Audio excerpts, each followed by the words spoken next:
Hi everybody, welcome to Alex's Story Time. Today's story is shared by Lu, who is about the same age as me and currently works in Beijing. His hometown is a small county under Qiqihar in Heilongjiang province, at the junction of Inner Mongolia, Jilin, and the Heilongjiang provinces. His hometown produces a lot of corn and rice. The story took place in 1996. When Lu was still in elementary school and often played with many children, with their favorite game being hide and seek. Their favorite place to play this game was a grain drying factory warehouse near their homes. At the warehouse was piled up with heaps of grain here and there, making the entire warehouse like a maze, which was very suitable for the children to play games. The factory owner was a local and knew many of the children's parents, and some of them might even work in this factory. Lu's parents were good friends with the owner, and the two families often got together. So people in this factory did not mind the children playing there as long as they did not cause any damage. The owner liked the children very much and would give them candies and sunflower seeds when they came. Oh, by the way, the owner's surname is Song. In the year 1996, during the winter vacation, a few friends came to the factory's warehouse area to play hide and seek again. The warehouse was heated, and in northeast China, buildings basically have double windows installed on the outer and inner sides of the walls, with outer ones opening outward and the inner ones opening inward, all for insulation. Usually, the warehouse was very warm, but this time, for some reason, it was very cold inside, even colder than outside. So one of the children went to check the heating, touched the radiator, and it was very hot, but the room was so cold. The winter in Heilongjiang, especially around the Spring Festival, it can reach minus 30 degrees Celsius. The children couldn't play for long because it was too cold. It seemed that they couldn't play inside of the room, so the children came out into the factory yard. Looking up, they saw a tall tower in the yard, which was the grain drying tower. Since it was not operating at the moment, there was no sound, but the children were not allowed to play near the drying tower. Anyway, they couldn't play today, so the children went home. At the factory gate, everyone said goodbye to the security guard on duty. Lu walked into the security room and saw the guard wearing a green cotton coat, wrapped very tightly, sitting cross-legged on a chair, still shivering with cold. Lu had been here before. The small room had 4 sets of radiators and was originally very warm. But today, for some reason, it was very cold. Lu touched the radiator, and it was also very hot. He didn't know what was going on. Lu said, "Uncle, why is it so cold here? Did the windows not close properly?" The uncle replied, "No, I sealed them all with tape. It's really strange today. It's been cold since the morning. A few people just said that the dormitory is very cold too, and I went to the boiler room to ask. The boiler worker said he started adding coal at 4 a.m., which is the same as usual.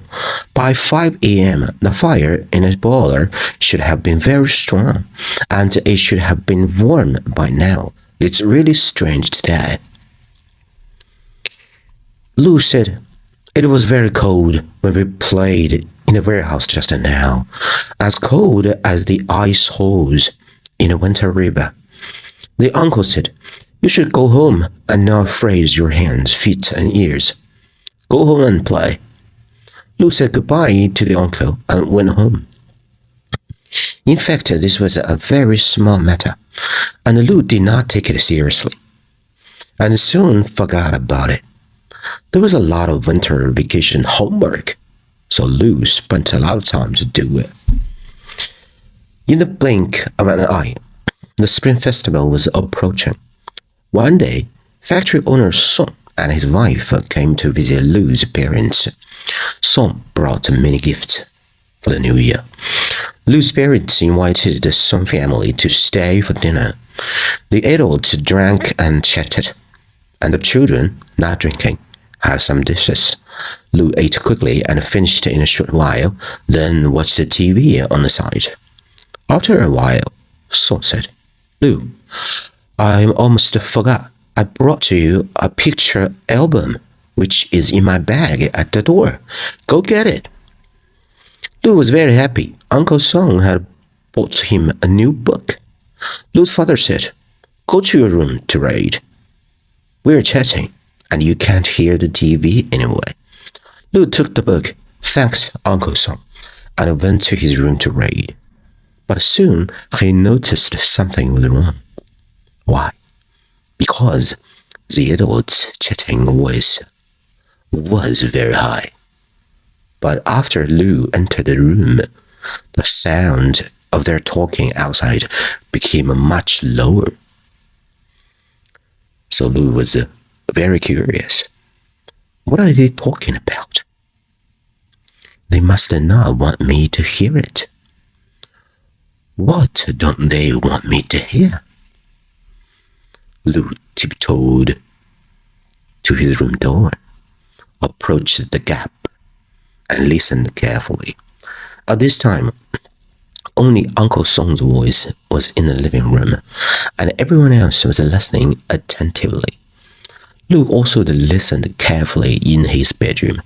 However, from that day onwards, for a long time, Lou regretted listening to what Uncle Song said. If he had known it was so terrifying, he would never have eavesdropped. The incident occurred the day after Lou went to the factory to play, but had to leave quickly because he was frozen.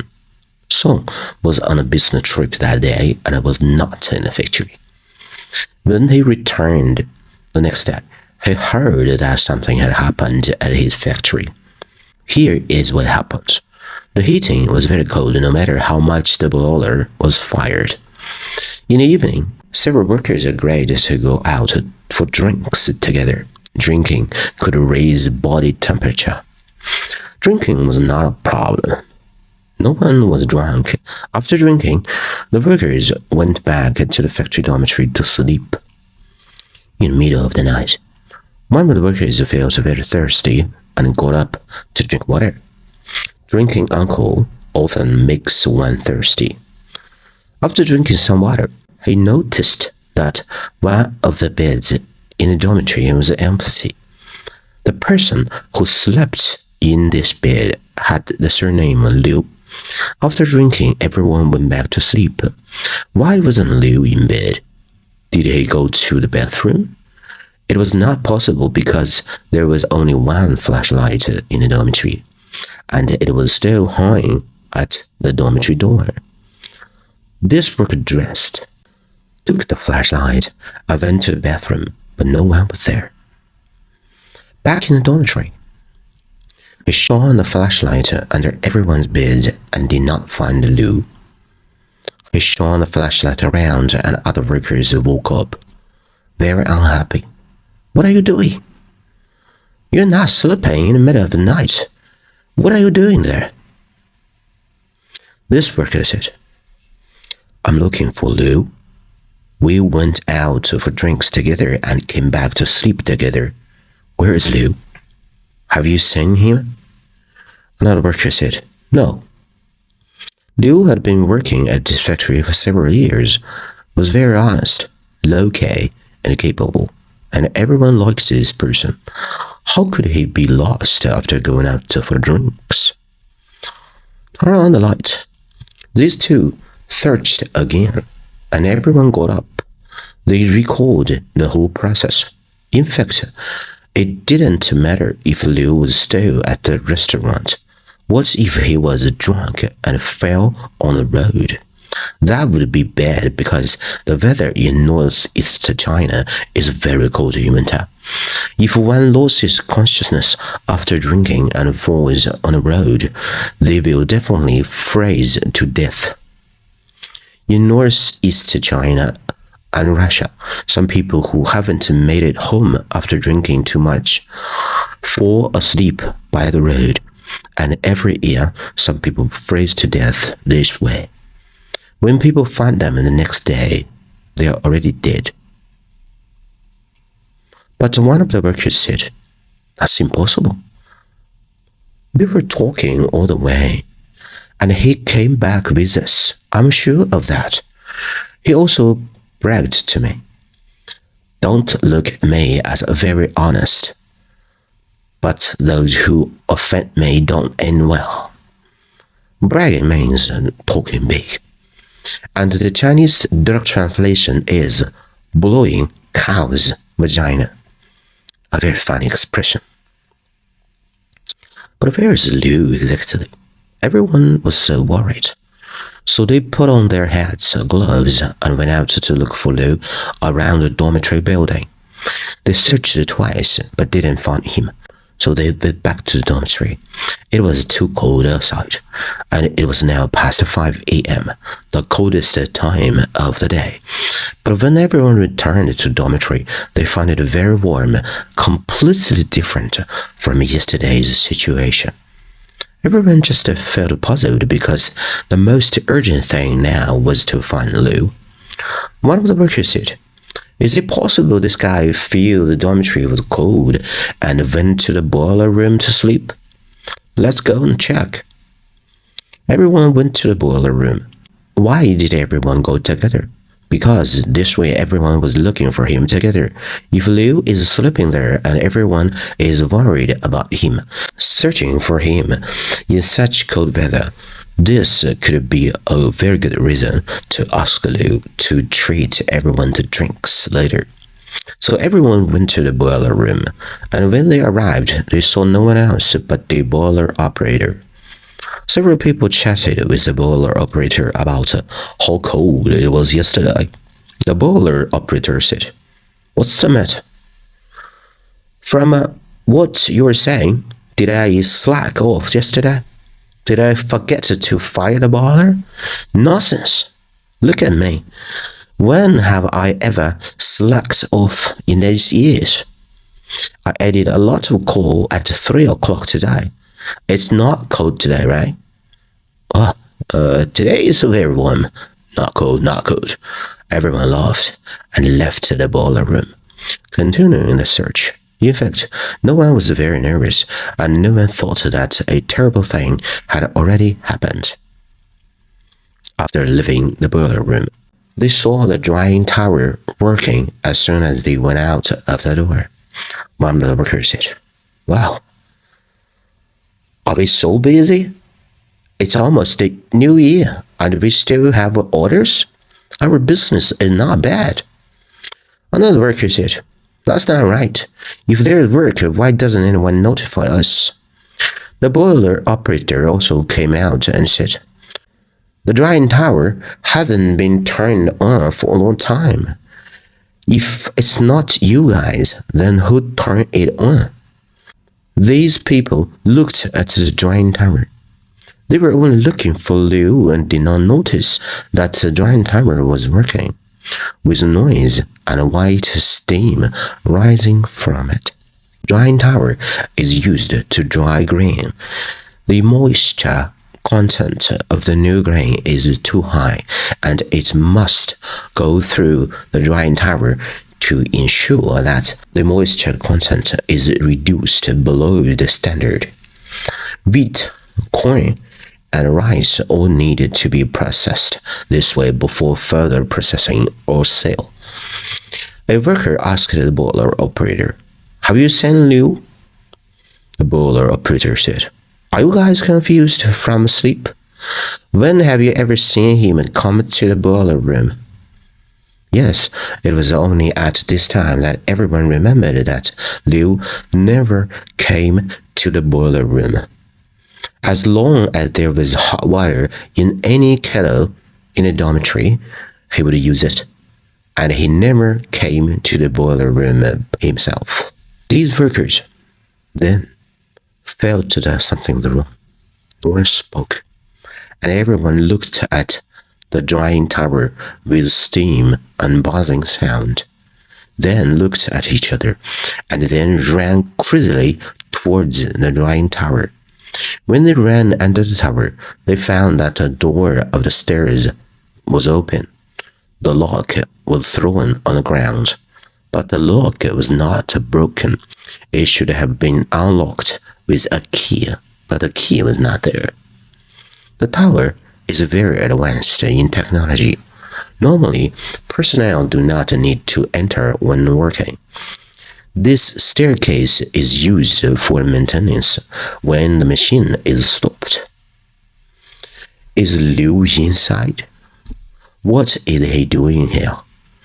These people kept climbing up, climbing all the way to the sixth floor to an iron door leading into the tower. The worker in front suddenly stopped, and the others were still behind. The stairs were very narrow, and they couldn't go up.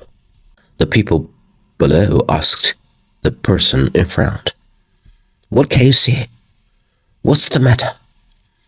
The person in front made way for people behind to see for themselves. This metal door was closed from outside, and no one could see that anyone had touched the door. Everyone was puzzled. Liu did not come here, so who opened the door downstairs? Suddenly, a worker shouted, "Why did we all come up here? Turn off the drying tower first." These people thought of this point just now, and the person who was lost when they ran upstairs started running down, heading for the control room of the drying tower. These people did not move on the tower. Soon, the worker who ran to the drying tower control room came back and said, "That's not right. There's no one in the control room, and both doors are locked." Everyone looked at each other. So, who turned on the machine? Where is Liu exactly? What the hell happened here? An old worker said, "The factory owner is on a business trip. Contact the deputy director quickly." They rushed down the drying tower and ran to the factory office to make a phone call. It was 5:30 or so in the early morning, and the deputy director was still sleeping at home. After receiving the call, he rushed to the factory immediately and got to the control room, opened the door, and everyone found that the lights on the control panel were flashing, indicating that someone had started the drying tower.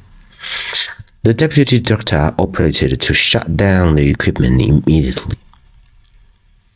Note everybody, both starting and stopping these devices require a key. About 10 minutes later, the noise from the drying tower disappeared and it was completely shut down. The deputy director asked everyone what had happened. They told him about last night's drinking, returning to sleep, and Liu's disappearance. They had been looking for him all morning, but still couldn't find him. Suddenly, they found that the drying tower was on. So they called the deputy director, but so far, they still haven't found Liu. The deputy director led everyone to search around the dormitory area, work area, and the storage area again, but still couldn't find Liu. The only place left in the factory that hadn't been searched was the inside of the drying tower. Everyone had a thought, but no one dared to say it, because the idea was too terrible. Finally, the deputy director made up his mind and said to everyone,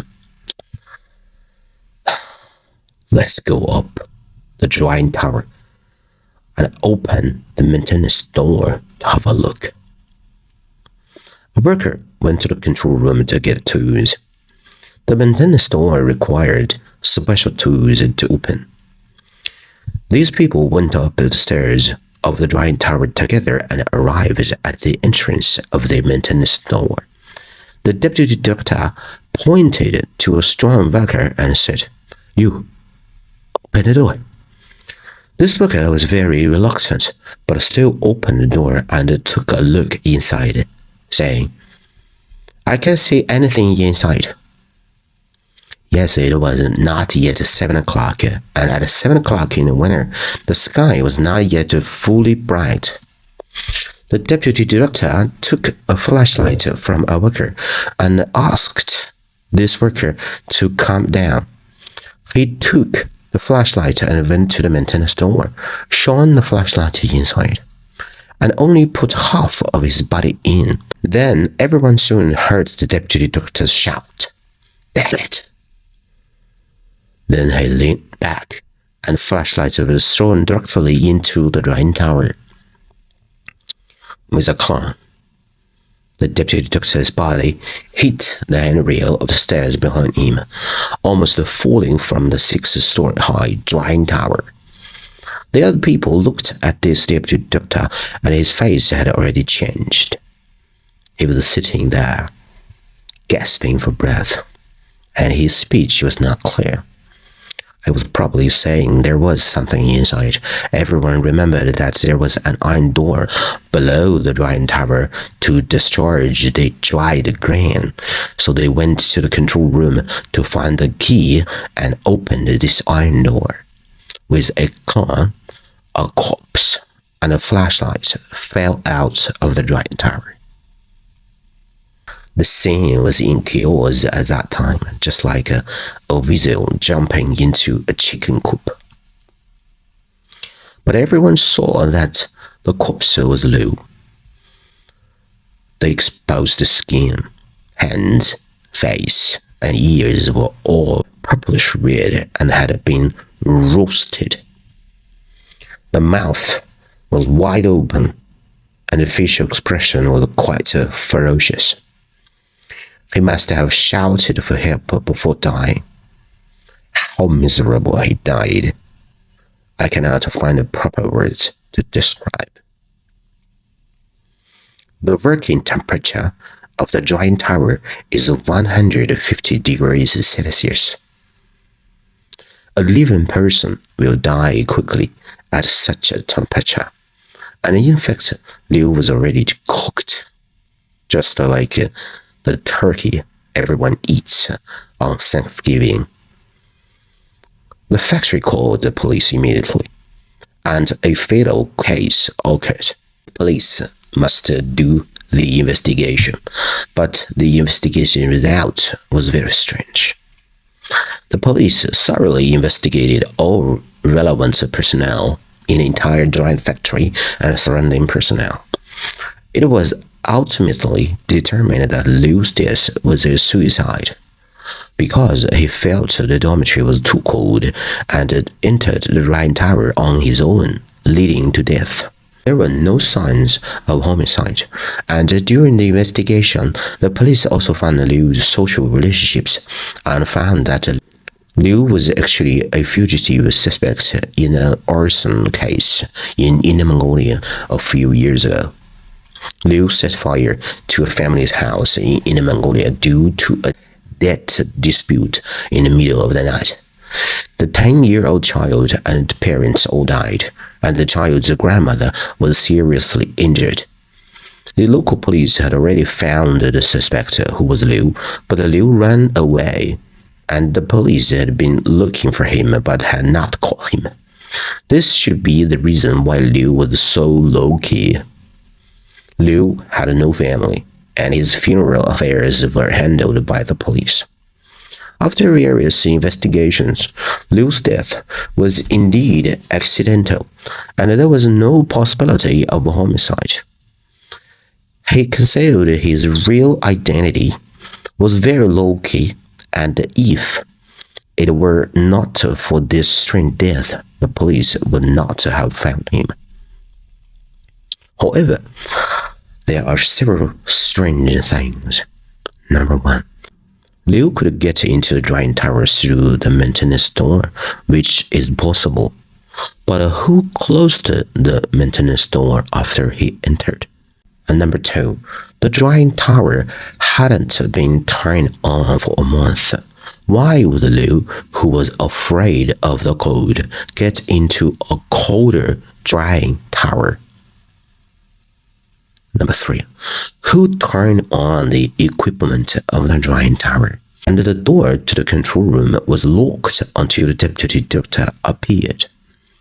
Number 4, even if he could enter the control room, operating the drying tower equipment requires a special key. How did he open it?